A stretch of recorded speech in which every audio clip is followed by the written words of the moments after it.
Well, hey, family, welcome to week 5 of our needed and necessary teaching series, Race, Truth, and Reconciliation, and week 5 of our small groups. I pray that your groups have been enriching and challenging and that you've had robust discussion.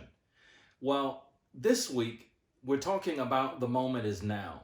And we are so blessed to have one of the top academics, scholars in this area of Christianity and race, Dr. Corey Little Edwards. And the big idea of her message was to really go back and look at one of the leaders of the civil rights movement in the 1960s, Dr. King, and his urgency and the struggle that he pushed forth for blacks and whites to acknowledge and address white supremacy and white hegemony.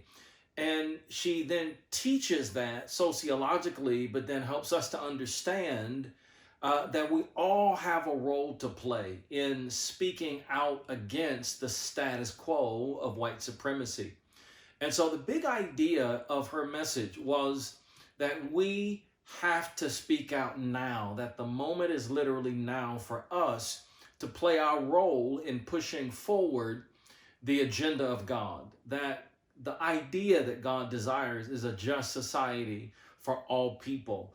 And if we're going to stand for God's idea, it also means we're going to stand against the status quo of white supremacy. And so there's a lot that she shared in this message. This is part of the reason why I wanted her to weigh in on this series, because her scholarship is second to none in this area. She's known around the world as a critical scholar in this area, and she's been a significant help to me. In fact, what she talked about this week is actually setting up where we're going in the next few weeks in this teaching series. And so I want you to take some time and reflect on her message, dig in with your groups with the discussion questions, and I'm sure that it's going to be a significant discussion this week. I look forward to seeing you next week. Have a great group. Take care.